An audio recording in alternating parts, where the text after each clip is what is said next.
Hello everybody, सबको मेरी तरफ से राम राम।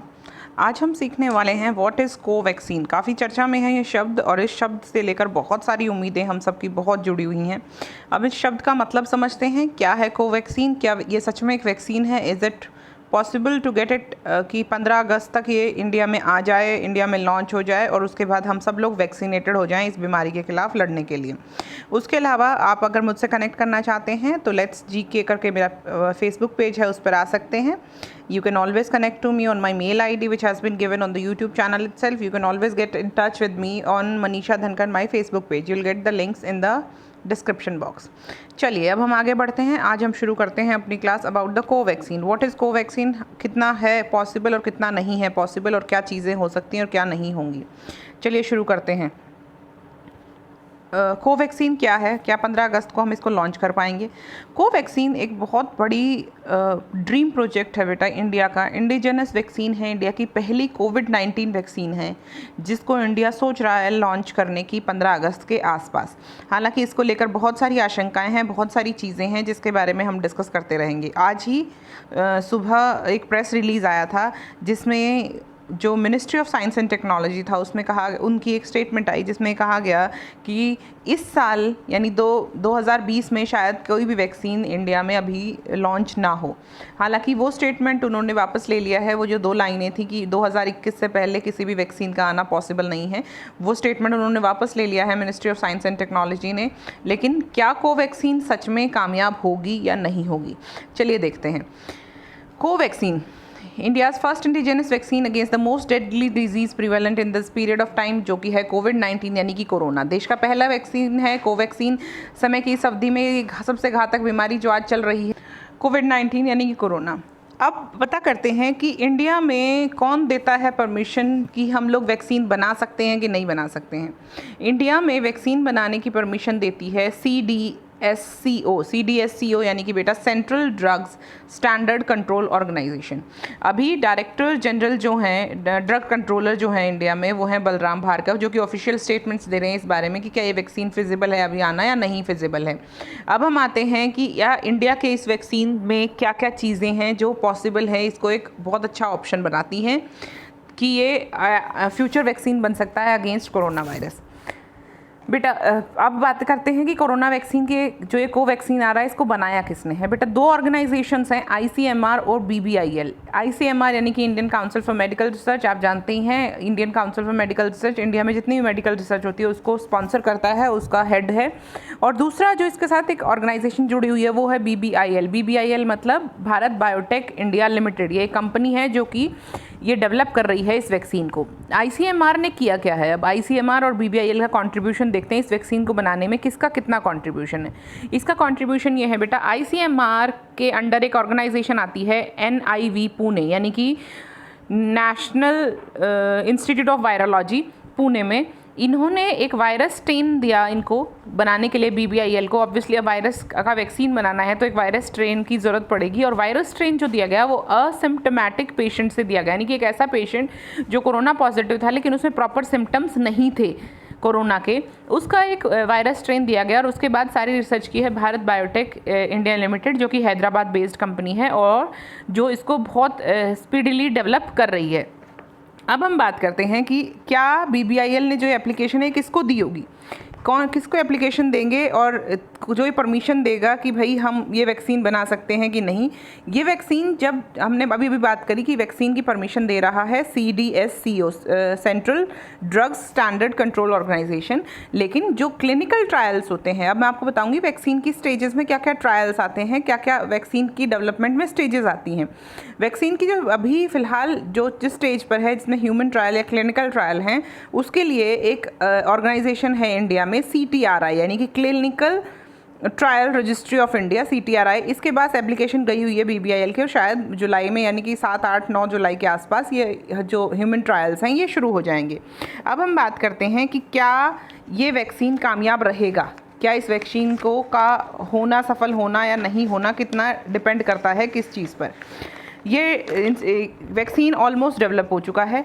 2 तरह के वैक्सीन की हम बात करते हैं कि वैक्सीन कितनी तरह के होते हैं। वैक्सीन बेटा 2 तरीके के होते हैं। एक होता है बेटा वैक्सीन, ऐसा वैक्सीन जो इनएक्टिवेटेड होता है। इनएक्टिवेटेड वैक्सीन मतलब ऐसा वैक्सीन जिसमें बूस्टर डोज की ज़रूरत पड़ती है। क्यों पड़ती है? क्योंकि हम लोग जो इंजेक्ट करते हैं आपकी बॉडी के अंदर, वो डेड जर्म को इंजेक्ट करते हैं, जो बिल्कुल मार दिया गया होता है, which does not have the capacity to infect and replicate.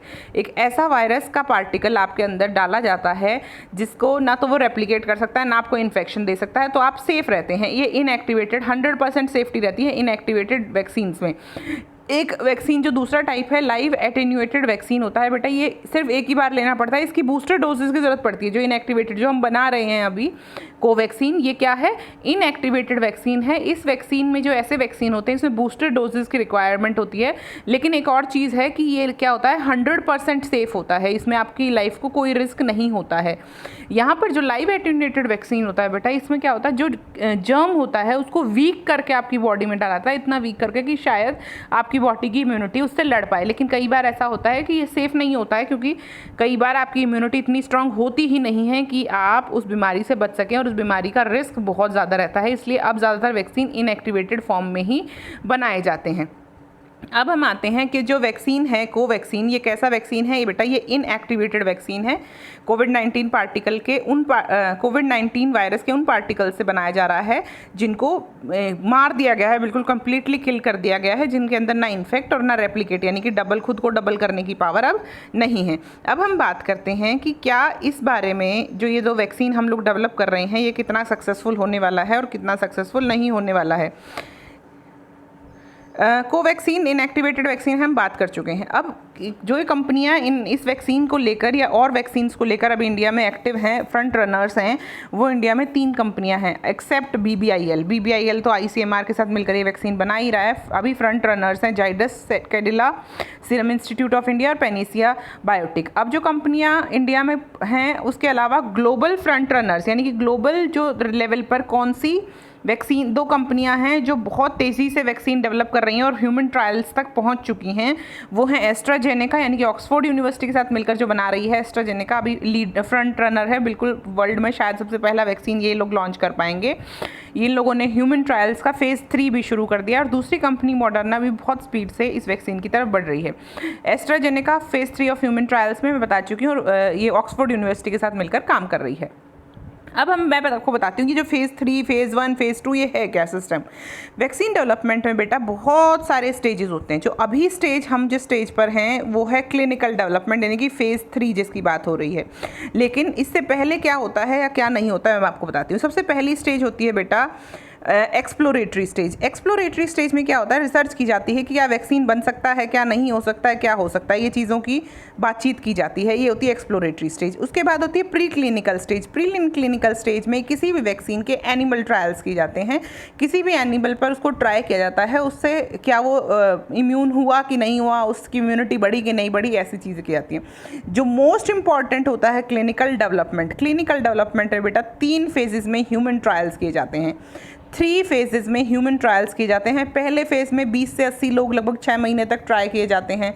दूसरे फेज़ में 300 to 1000 पीपल, यानी कि सैंपल साइज़ बढ़ा दिया जाता है जिन पर ये ट्राई किया जाता है, उनको लगभग 2 साल तक ऑब्जर्व किया जाता है। और तीसरा होता है जो अग्नि परीक्षा मानी जाती है किसी भी वैक्सीन डेवलपमेंट में, वो होती है तीसरा फेज़ 3 ऑफ क्लिनिकल ट्रायल्स, यानी कि 1000 से 3000 लोगों पर, जिसमें बूढ़े, क्रॉनिक डिजीज़ वाले लोग और बहुत सारे लोगों को की ऊपर वो किया जाता है, टेस्ट किया जाता है और इसको ऑब्जर्व किया जाता है क्या ये इम्यून हो रहे हैं, क्या कोई फ़र्क पड़ रहा है, क्या कोई इन्फेक्शन तो नहीं हो रहा, क्या इस ड्रग के कोई साइड इफ़ेक्ट तो नहीं है, कोई और प्रॉब्लम तो नहीं हो रही है कि हम वैक्सीन दे दें और कोई और बीमारी हो जाए।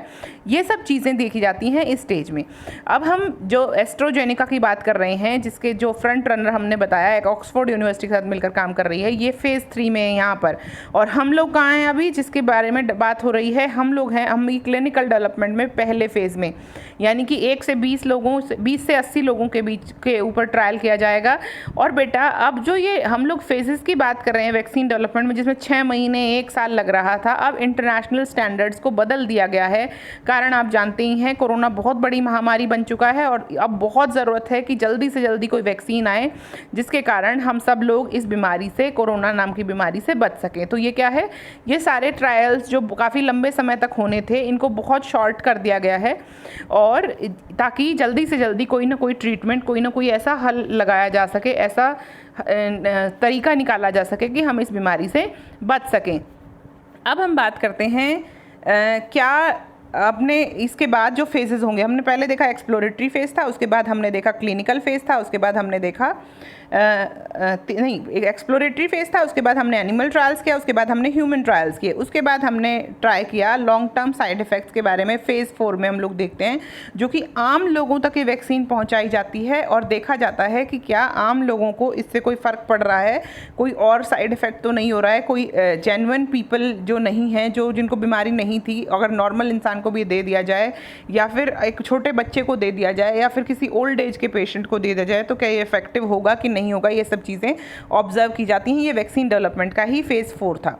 अब हम लोग बात करते हैं उन कंपनियों की जो WHO के अंतर्गत काम कर रही हैं कि कौन कौन सी कंपनियां वैक्सीन बना रही हैं और नहीं बना रही। WHO की 29 जून की रिपोर्ट बताती है कि अभी 17 वैक्सीन्स जो हैं ऑल ओवर द वर्ल्ड किस स्टेज पर हैं, ह्यूमन ट्रायल्स वाले, यानी फ़ेज़ 3 के में पहुंच चुकी हैं। तो बहुत स्पीडीली काम हो रहा है, फ़ेज़ 3 तक पहुंच चुकी हैं सब, ताकि जल्दी से जल्दी कोई वैक्सीन आए। और अभी हमने बात करी एस्ट्राजेनेका, जो कि ऑक्सफोर्ड यूनिवर्सिटी के साथ मिलकर काम कर रही है। Obviously this is the only leading company जिसके बारे में अभी चर्चा हो रही है। हम लोग बात कर रहे थे कोवैक्सीन की। कोवैक्सीन बेटा इंडिया की है, हम लोग बहुत स्पीडीली ट्राई कर रहे हैं और ये भी कहा गया था कि 15 अगस्त तक शायद इसको रिलीज़ किया जाए, इसको मार्केट में लाया जाए। लेकिन इतनी जल्दी किसी भी वैक्सीन को बिना अफेक्ट देखे, बिना उसकी साइड इफ़ेक्ट्स को ऑब्ज़र्व किए और ज़्यादा ट्रायल्स ना किए बिना बहुत ज़्यादा रिस्की हो सकता है कि जिस बीमारी से हम लोग बचने के लिए वैक्सीन बना रहे हैं, ये उस बीमारी का घर बन जाए, उस बीमारी का बहुत बड़ा कारण बन जाए और ये कम्युनिटी स्प्रेड की तरफ बढ़ जाए।